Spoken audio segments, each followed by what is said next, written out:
I'm Mahesh Gulani.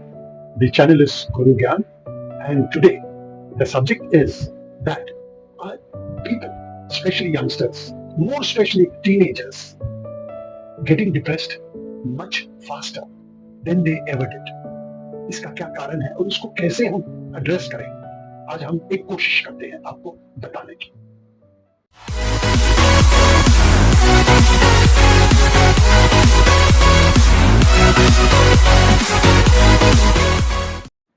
आज का subject इतना सीरियस है कि मेरे अंदर में एक स्माइल भी नहीं आ रही है, क्योंकि मैं देख सक रहा हूँ जो मेरा चैनल देखना चाहते हैं या मुझे जो सुनना चाहते हैं, वो ऐसी चीज से जुझक रहे हैं या वो महसूस कर रहे हैं कि ये कहीं बाजार में इसका सोल्यूशन नहीं मिलता है, ना ही कोई कहीं आपको सोशल मीडिया में इजीली मिलेगा।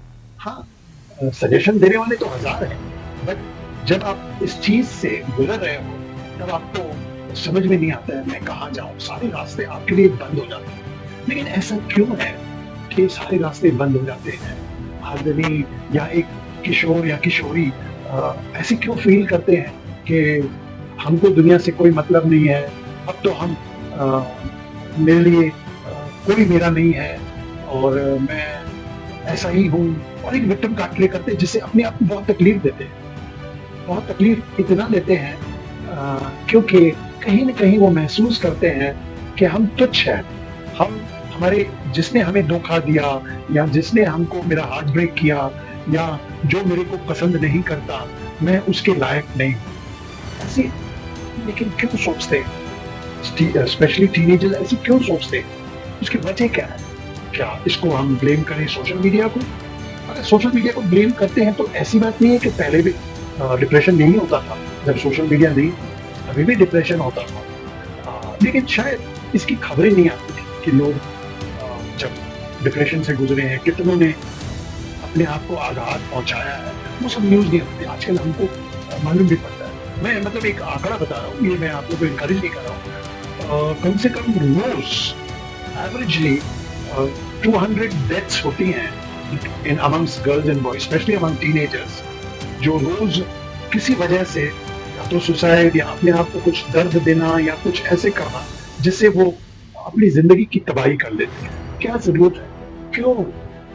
एक अगर हार्ट ब्रेक हो गया, एक अगर किसी से हमें ना सुनने को मिल गया, एक अगर कोई रिश्तेदार हमसे बिछड़ गया, यहाँ तक कि माँ बाप, भाई बहन, जीजा बहन, कोई भी अगर आपको कहता है कि तुम लायक नहीं हो या तुमसे हम और रिश्ता नहीं रख रहे हैं, तो वो क्यों ऐसे फील करता है कि खत्म, बस अब मैं लायक नहीं हूँ। जैसे पिक्चर जैसे कुछ कुछ होता है, मैं भी शायद दिखाया था कि कोई फील कर रहा है कि मैं बिल्कुल लायक नहीं, लेकिन आप एंड देखिए कि ऐसी बात नहीं है, गिव अप नहीं करना है। और मेरे हिसाब से जो हार्ट ब्रेक से ज्यादा ये जो विक्टिम कार्ड प्ले करते हैं वो ज्यादा है हार्ट ब्रेक से, यानी कि जिन लोग रिजेक्टेड लवर्स हैं, जिन लोग को लगता है कि हमको रिजेक्ट किया गया है क्योंकि हम लायक ही नहीं, हम लायक सिर्फ पार्टनर के लिए नहीं, अपने साथी के लिए नहीं, हम दुनिया के लिए भी लायक हैं। अरे भाई, ऐसे आपने क्यों सोच लिया आप दुनिया के लिए लायक? मैं बताऊं कितने एग्जाम्पल्स हैं जो लोग ऐसे सोचे कि हम दुनिया हमारे लिए नहीं, हम अपने आप को खत्म कर देते हैं, हमको फायदा ही नहीं है जिंदगी में जीने का। सबसे इम्पोर्टेंट, सबसे बड़ा इसका मिसाल है जेके राउलिंग। ये जो ऑथर थी, ये जो लेडी जो इंग्लैंड में रहती थी, उसके हस्बैंड ने उसको छोड़ दिया बच्चों के साथ, बिल्कुल वो तबाह हो गई थी, पैसे नहीं, ये नहीं, वो नहीं। उसने सोचा अब मेरे को अब जीने से कोई फायदा नहीं। हाँ, वो देख के उसकी हॉबी थी, वो स्टोरीज लिखती थी, तो वो स्टोरीज लिखने लगी। आपको तो मालूम है हैरी पॉटर के बाद वो कितनी बिलियनर बन गई है, तो वो जब लिखती थी तो वो रिफ्यूज भी उनके हुए, उनको लोग बोलते थे नहीं नहीं ये स्टोरी नहीं चलेगी ये वो, लेकिन उन्होंने गिव अप नहीं किया। फिर उन्होंने ठान ले ली मुझे तो कुछ करना है, किसी के लिए जीना है, अपने बच्चों के लिए, अपने लिए जीना है। ये चीज आपको ये अडॉप्ट करना है कि कोई तो मेरा है। आप लोग ऐसे क्यों भूल जाते हैं कि आपको माँ बाप ने जन्म दिया और आपको इस लायक बनाया, इतना बड़ा बनाया कि उन्होंने कितनी मेहनत की होगी, कितनी रातें बिताई हो, और आप ऐसा स्टेप लेते हो जिससे ना सिर्फ दुख पहुंचता है पेरेंट्स को, लेकिन इर्द गिर्द आपके जितने यार दोस्त ये सब, उनको भी तकलीफ होती है ना। फिर इससे क्या फायदा है कि आप एक रिहैब सेंटर में जाओ, रिहैब सेंटर में भी बड़े खर्चे होते हैं। एक्चुअली रिहैब आपके ही अंदर में, आप खुद अपने इस क्वेश्चन का जवाब आप ही के अंदर है। The solution lies with in you, आप ही के अंदर है। मैं खुद अपना ही एग्जाम्पल देता हूँ। मैं खुद बहुत खराब फील किया जब मेरे को पहली बार मैंने जहाँ समझा कि जिस कॉलेज में मैं एंटर करूँगा उन्होंने मुझे रिफ्यूज कर दिया, और उस व्यक्ति ने जो बिहाइंड द काउंटर बैठा हुआ था बोला आप अपने आप को समझते क्या हो, आप बिल्कुल लायक नहीं हो। क्योंकि मैंने एक ऐसा सवाल पूछ लिया कि क्यों, मेरे को क्यों नहीं लोगे आप ऐसे, तो उनको लगा कि मैं रूड था, तो उसने उन्हें जवाब में कुछ इस तरह बोल दिया। जब मैं वहां से निकला तो मुझे अपने आप को मिरर में देखना, मैं तो 10 दिन अपने आप को नहीं देखा था, लेकिन उसका मतलब ये नहीं था कि एंड हो गया। फिर मैंने ठान ली, हो सकता है भगवान मेरे को चाहता है इसीलिए ये चीज की है। शायद भगवान सोच रहा है कि यार इतनी हाइट दी है, इतना तेरे को लुक्स दिए हैं, लेकिन कोई तुमने फायदा नहीं दिया। हाँ, ये किसी ने मुझे कहा, लेकिन सबसे इंपॉर्टेंट बात है कि मैंने एक दोस्त के साथ ये जिक्र किया कि मैं बहुत खराब फील कर रहा हूँ, I am feeling very suicidal, मतलब कि मुझे जीने का ना कोई इच्छा ही नहीं है। तब उसने कहा यार अगर मेरे को तेरे जैसे हाइट होती ना तो मैं आज क्या से क्या हो जाता, आज मेरे को तेरे जैसे बात करने की अगर हुनर होता तो मैं पता नहीं क्या से क्या करता, मैंने क्या करता। तो उसने बताया मैं ये कर सकता था, मैं वो कर सकता था, मेरे ऑप्शंस बंद नहीं हुए। तो मैंने तब सोचा कि अगर ये आयुष जो मेरा दोस्त है अगर ये कर सकता है तो मैं क्यों नहीं कर सकता। और धीरे धीरे पहले रिजेक्शन हुए, फिर मैंने अपने आप को पढ़ाया। तो ऐसे ही तो होता है, मैं समझता हूँ। बल्कि आप बहुत कमजोर होते हैं जब आप ऐसा स्टेप लेते हो जहां आप अपने आप को बहुत दर्द पेन देते हो, किसी भी तरह का दर्द या पेन या कुछ भी नहीं, जरूरत नहीं है। मैं तो समझता हूँ वो बॉटल ओपनर है अगर आपको रिजेक्शन। चलिए अगर रिजेक्शन हुई भी, मैं एक मिसाल के तौर पे एक लड़का बोलता हूँ जो 18 साल का है और वो 18-19 का है, उसकी गर्लफ्रेंड बोलती है कि मैं ना तुमसे अब और दोस्ती नहीं करूंगी, मैं कहीं जा रही हूँ।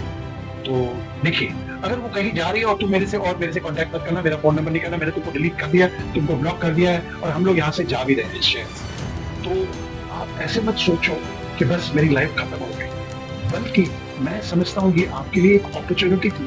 देखिए ना, अगर उस लड़की ने आपको छोड़ा, जरूर आपने कोई तो बात होगी, उसकी सोच में कहीं ना कहीं आप नहीं उतरे।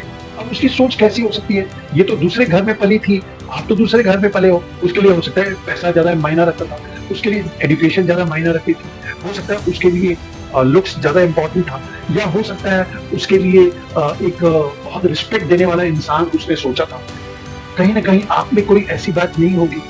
तो अगर आपको लगता है ऐसी बात है तो उस चीज पे आप वर्क कीजिए, उस चीज को आप बढ़ावा दीजिए और देखिएगा आप सक्सेसफुल हो जाएंगे। लेकिन ये सब चीजें तब अच्छी होती है जब आप किसी से बात करते हैं। पहले तो सबसे पहले तो दोस्त से बात करो, किसी नेबर से बात करो जिससे आपकी दोस्ती हो, फिर किसी सीनियर आदमी से बात करो। माँ बाप से बात करने से कई बार क्या होता है, माँ बाप थोड़े उत्तेजित हो जाते हैं, उनको लगता है यार मैंने इतने बच्चे को इतना पढ़ाया, ये क्या वो क्या, आज क्या बोल रहा है, तो कुछ ऐसे बोल सकते हैं। लेकिन ये बात नहीं है कि वो लोग भी दोस्त नहीं है और आपके दुश्मन है, वो भी आपके दोस्त, लेकिन उनको समझना बड़ा मुश्किल होता है, इसीलिए उनको मैं लास्ट में रखता हूँ। लेकिन आप दूसरी तरफ किसी से भी लेकिन बात कीजिए। आप अकेले कमरे में अपने आप को बंद कर देना ना बिल्कुल ठीक नहीं है। बल्कि मैं ये बोलूंगा, अगर आपके घर में, अब अगर आपके रिश्तेदार में, अगर दोस्तों में कोई ऐसा है बंदा या बंदी, किशोर या किशोरी, जो बहुत दिखते थे, वो बहुत घुल मिलते थे, बड़ी दोस्ती करते थे, लेकिन आजकल नहीं मिल रहे हैं और आपको मालूम पड़ा वो कमरे में बंद है, तो आप बिल्कुल फोर्स करके उनके कमरे में जाइए, फोर्स करके उनके साथ आइए, फोर्स करके उनसे बात कीजिए और उनको बताइए क्या इश्यू है, क्या प्रॉब्लम है। और अगर ना बोले तो उनको किसी भी तरह जबरदस्ती बाहर ले जाए। मैं समझता हूँ ये जबरदस्ती करना ज्यादा इंपॉर्टेंट है, क्योंकि वो उसको बचा सकता है किसी भी तरह।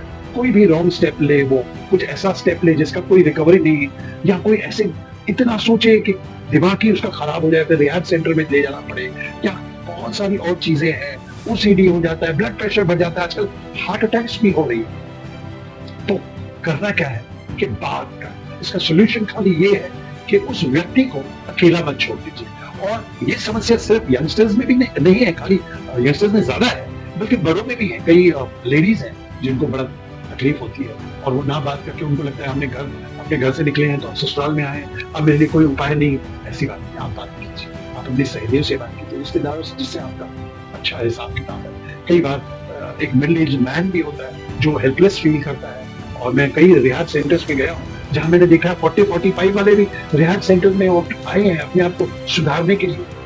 हाँ, तो उनसे क्या प्रॉब्लम हो गया, उनका हो सकता है कोई फाइनेंशियल इश्यूज हो गए, वो पेमेंट उनको नहीं मिली या उनको बड़ा नुकसान पड़ा, लेकिन ऐसे थोड़ी ना कि वो दुनिया खत्म हो गई।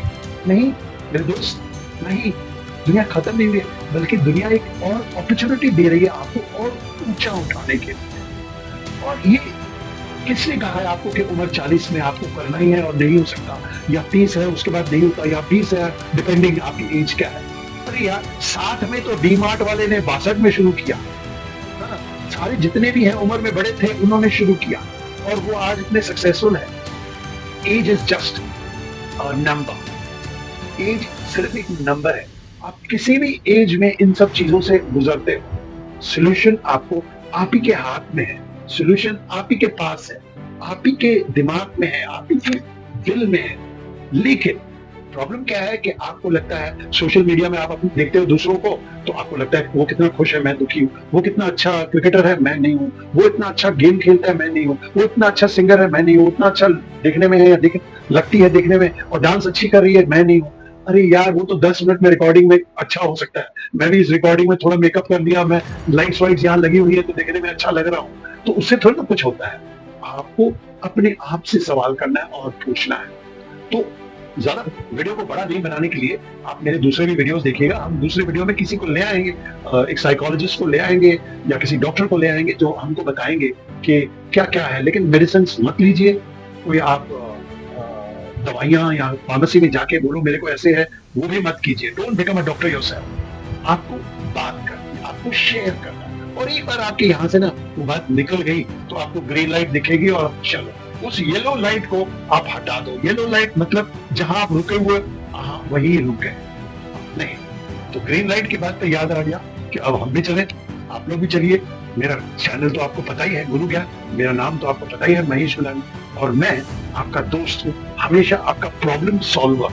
Yes, I am your problem solver. Problem of any kind you can ask me. आप अपने कमेंट सेक्शन में ही पूछिएगा, मैं आपको जरूर जवाब दूंगा। आपको क्या प्रॉब्लम है, आपका कहाँ क्या हुआ, आपसे जो हार्ट ब्रेक हुआ है या क्या हुआ, आप शेयर कीजिए प्लीज, आप शेयर कीजिए ना। यहाँ आप अपना नाम ना दीजिए, ABC लिख के 1 2 3 लिख के आप अपना सवाल कर लीजिए, जवाब मैं दे दूंगा आपको।